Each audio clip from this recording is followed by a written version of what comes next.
वाक्यांश हम इसके पहले संज्ञा और इसके प्रकार, सर्वनाम इसके प्रकार और विशेषण इसके प्रकार के बारे में सीख लिए थे। आज हम क्रिया, अब हम क्रिया के बारे में जानेंगे। क्रिया, क्रिया माने वर्ब। क्रिया का अर्थ क्या है? क्रिया माने क्या है? किसी काम का बोध कराने वाले शब्द को क्रिया कहते हैं।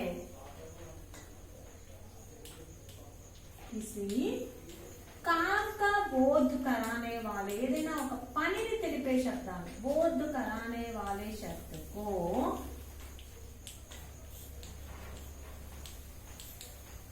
क्रिया कहते हैं। ఏదైనా పనిని తెలిపేటువంటి శబ్దాన్ని क्रिया అంటారు। किसी काम का बोध कराने वाले शब्द को क्रिया कहते हैं। क्रिया दो प्रकार के होते हैं। कितने प्रकार के होते हैं? दो प्रकार के होते हैं। ये हैं फर्स्ट वन अकर्मक क्रिया, सेकेंड वन सकर्मक क्रिया।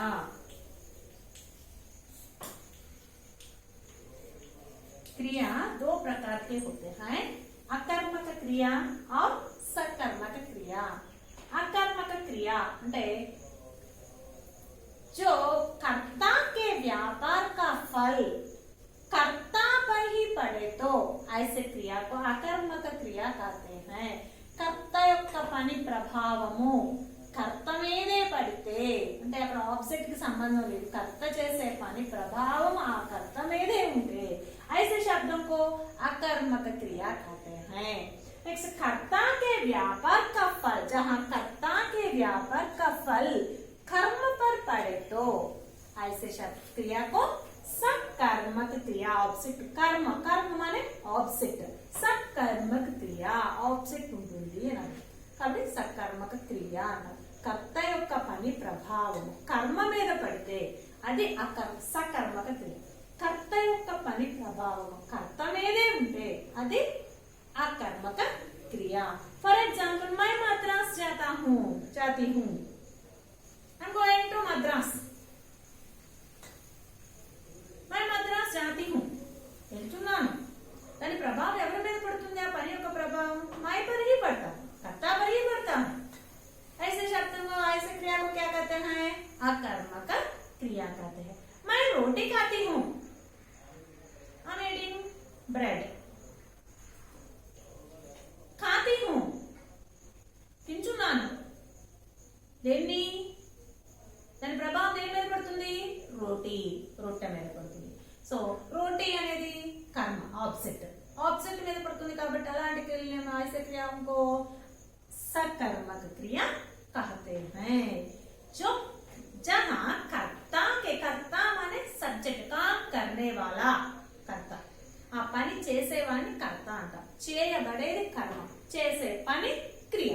సెంటెన్స్ లో ఆ మూడు ఇంపార్టెంట్, సబ్జెక్ట్, ఆబ్జెక్ట్, వర్బ్, మూడు। ఆ పని ఎవరైతే చేస్తున్నారో వారిని సబ్జెక్ట్, కర్త అంటాం। ఏదైతే చేయబడుతుందో ఆబ్జెక్ట్, కర్మ, చేసే పని క్రియ, వర్బ్। ఓకే, సో जहाँ कर्ता के व्यापार का फल कर्ता पर पड़े तो, कर्ता యొక్క పని ప్రభావం కర్త మీదే పడితే ऐसे क्रिया को अकर्मक क्रिया कहते हैं। फॉर एग्जाम्पल, बैठता, चलता, सोता, आता, जाता, రావడం, వెళ్ళడం, పడుకోవడం, లేవడం, కూర్చోవడం, ఇవన్నీ ऐसे क्रिया अकर्मक क्रिया है। దాని ప్రభావం సబ్జెక్ట్ మీదే పడుతుంది, కర్త మీదే పడుతుంది।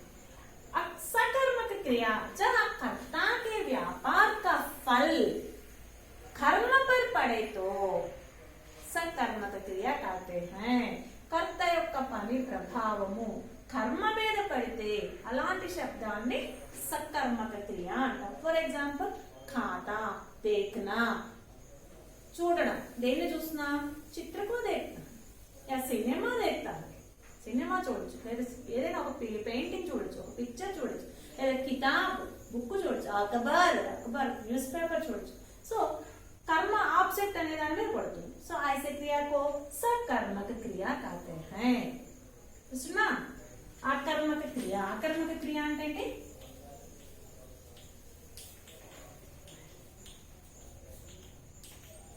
जहां कर्ता के व्यापार का फल कर्ता पर पड़े तो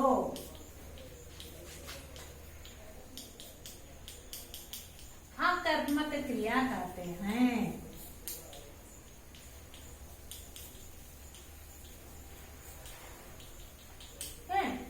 उदाहरण राम कुर्सी पर बैठता है కూర్చుంటున్నాడు. కూర్చునే ప్రభావం ఎవరి మీద పడుతుంది? రామ్ పనిచేసే వాళ్ళ మీద పడుతుంది. అలాగే मैं मद्रास जाती हूँ దీని యొక్క ప్రభావం దేని మీద పడుతుంది? मैं सब्जेक्ट మీద పడుతుంది. सो कर्ता के व्यापार का फल कर्ता पर पड़े तो ऐसे क्रिया को अकर्मक क्रिया कहते हैं. नेक्स्ट वन सकर्मक क्रिया.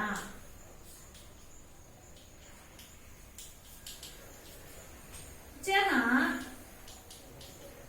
कर्ता के व्यापार का फल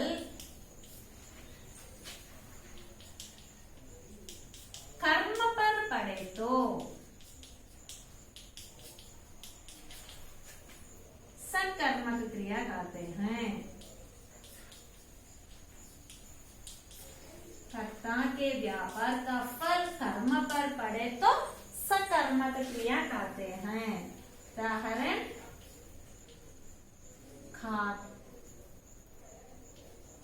राम रोटी खाता है తినుచున్నాడు. తినడం యొక్క ప్రభావం దేని మీద పడుతుంది? రోటీ మీద పడుతుంది. సో ऐसे खाता है ने देख रहे ఇక్కడ सकर्मक क्रिया. मैं सिनेमा देखती हूँ. నేను సినిమా చూస్తున్నా. చూడడం యొక్క ప్రభావం ఏమి పడుతుంది? సినిమా. सो कर्ता के व्यापार का फल कर्म पर पड़े तो ऐसे क्रिया को सकर्मक क्रिया कहते हैं. क्रिया किसी काम का बोध कराने वाले शब्द को क्रिया कहते हैं. क्रिया दो प्रकार के होते हैं, अकर्मक क्रिया, सकर्मक क्रिया. अकर्मक क्रिया जहाँ कर्ता के व्यापार का फल कर्ता पर पड़े तो अकर्मक क्रिया कहते हैं. कर्ता के व्यापार का फल कर्म पर पड़े तो से सकर्मक क्रिया कहते हैं. कर्ता యొక్క పని ప్రభావం ఆ సబ్జెక్ట్, కర్త అనే సబ్జెక్ట్ చేసేటువంటి పని ప్రభావం సబ్జెక్ట్ మీదే ఉంటే, సబ్జెక్ట్ మీదే పడితే దాని అనుభవ ఫలితం సబ్జెక్టే అనుభవిస్తే దాన్ని అకర్మక క్రియ అంటారు. సబ్జెక్ట్ చేసే పని ప్రభావం ఆబ్జెక్ట్ మీద పడితే అటువంటి క్రియని सकर्मक क्रिया. अब देखिए क्रिया कितने प्रकार के होते हैं? 2 प्रकार. और नेक्स्ट वन क्या है? क्रिया के बाद क्रिया विशेषण. क्रिया के बाद क्रिया विशेषण. क्रिया विशेषण माने क्या है? एडवर्ब.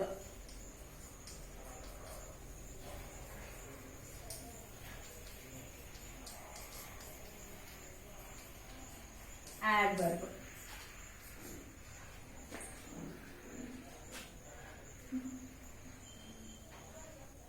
जो शब्द क्रिया की विशेषता के बारे में बताते हैं उसे क्रिया विशेषण कहते हैं. या क्रिया की विशेषता के बारे में बताने वाले शब्द को क्रिया विशेषण कहते हैं.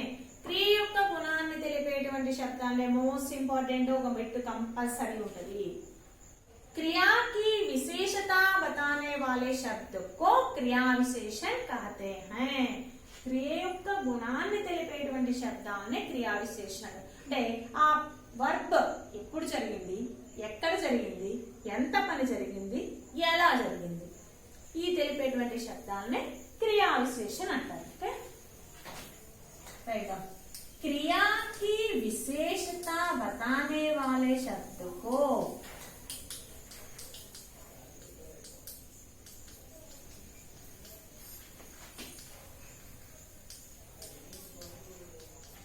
क्रिया विशेषण कहते हैं.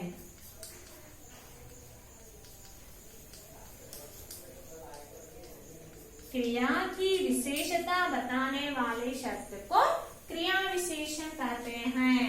उदाहरण तेज, जल्दी, अचानक, ऐसे,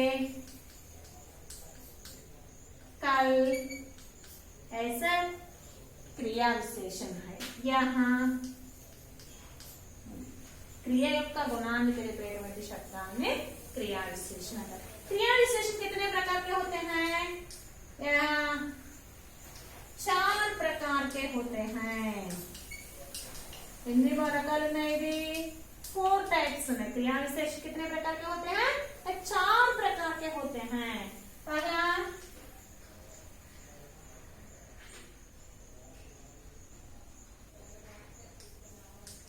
कालवाचक क्रिया विशेषण.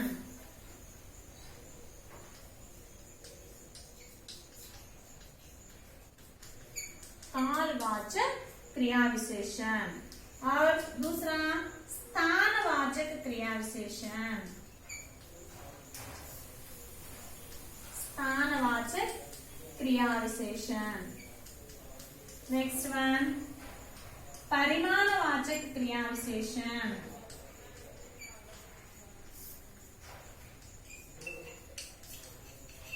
परिमाणवाचक क्रिया विशेषण. नेक्स्ट लास्ट वन रीतिवाचक क्रिया विशेषण. रीतिवाचक क्रिया विशेषण. कालवाचक क्रिया विशेषण, स्थानवाचक क्रिया विशेषण, परिमाणवाचक क्रिया विशेषण, रीतिवाचक क्रिया विशेषण. कालवाचक क्रिया विशेषण जो शब्द क्रिया होने के समय को सूचित करता है, ऐसे शब्दों को कालवाचक क्रिया विशेषण कहते हैं. क्रिया జరిగేటువంటి టైం ని తెలుపుతుంది, ఎప్పుడు ఆ పని జరిగిందో తెలుపుతుంది. ऐसे शब्द को क्या कहते हैं? कालवाचक क्रिया विशेषण कहते हैं. स्थानवाचक क्रिया विशेषण जो शब्द क्रिया होने के स्थान को सूचित करता है, क्रिया జరిగేటువంటి స్థానాన్ని తెలుపుతుంది, ప్లేస్ ఎక్కడ జరిగింది తెలుపుతుంది. ऐसे शब्दों को स्थानवाचक क्रिया विशेषण कहते हैं. परिमाणवाचक क्रिया विशेषण जो शब्द क्रिया के परिमाण को सूचित करता है, क्वांटिटी తెలుపుతుంది, ఎంత పని జరిగిందో తెలుపుతుంది. ऐसे शब्दों को परिमाणवाचक क्रिया विशेषण कहते हैं. रीतिवाचक क्रिया विशेषण जो शब्द क्रिया होने के विधि को, रीति को सूचित करता है, आ क्रिया ఎలా జరిగింది తెలుపుతుంది. ऐसे शब्दों को रीतिवाचक क्रिया विशेषण कहते हैं. फर्स्ट वन कालवाचक क्रिया विशेषण जो शब्द क्रिया होने के समय को सूचित करता है,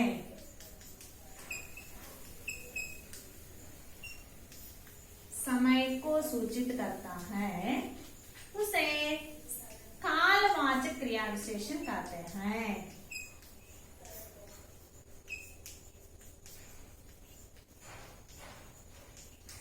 कालवाचक क्रिया विशेषण कहते हैं.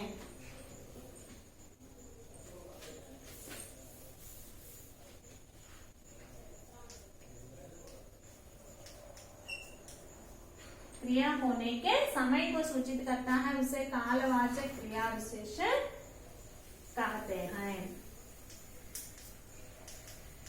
उदाहरण एग्जाम्पल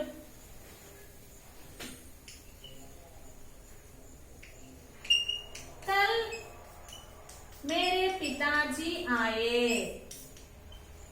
मेरे पिताजी आए, నాన్నగారు వచ్చారు, ఆయే వచ్చారు. ఎప్పుడు? కల్ టైం తెలుపుతున్నాం, నిన్న వచ్చారు. సో కల్ कालवाचक क्रिया विशेषण। नेक्स्ट स्थानवाचक क्रिया विशेषण।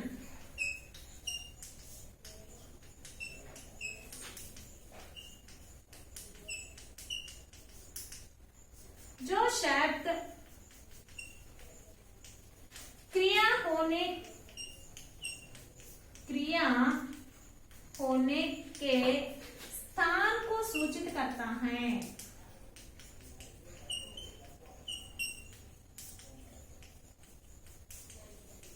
उसे स्थानवाचक क्रिया विशेषण कहते हैं।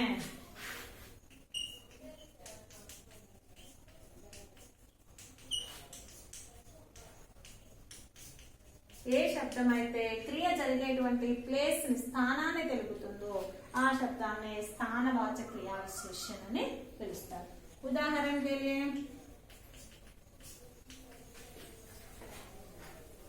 राम यहाँ बैठो, राम ఇక్కడ కూర్చో, यहाँ ఎక్కడ కూర్చోన్నా ఇక్కడ కూర్చో, इधर तुम इधर आओ, ఇవి ఇటురా రావో రమ్ము ఎక్కడికి दिस साइड। सो ऐसे शब्द को क्या कहते हैं स्थानवाचक क्रिया विशेषण, स्थानाన్ని తెలుపుతుంది। थर्ड वन परिमाणवाचक क्रिया विशेषण।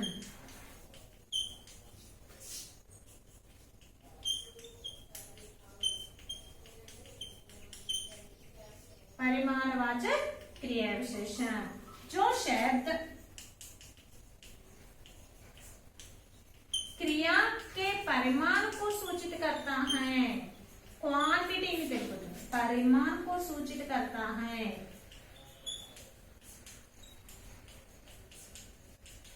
उसे परिमाणवाचक क्रिया विशेषण कहते हैं।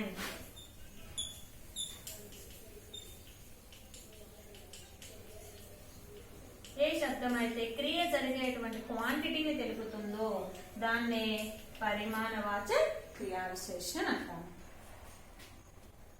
तुम ज्यादा मत खाओ, ज्यादा मत खाओ తినవద్దు, ఎంత ఎక్కువ తినవద్దు। సో ज्यादा పరిమాణం చెప్తా, క్వాంటిటీ చెప్తున్నా, ఎక్కువ తినవద్దు అని। సో ज्यादा అనేది పరిమాణవాచక క్రియా విశేషణ।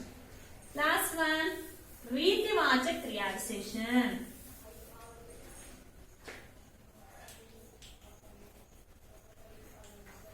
रीतिवाचक क्रिया विशेषण जो शब्द क्रिया होने के विधि या रीति को सूचित करता है, जो शब्द क्रिया होने की विधि या रीति को सूचित करता है,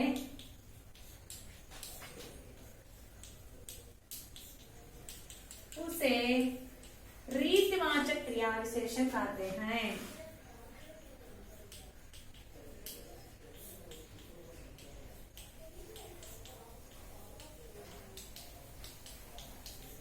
రీతివాచక క్రియా విశేషణ कहते हैं। ఏ శబ్దం అయితే ఆ పని జరిగేటువంటి పద్ధతి ఎలా జరుగుతుందో చెప్తామో అటువంటి శబ్దాన్ని రీతివాచక క్రియా విశేషణ అంటారు।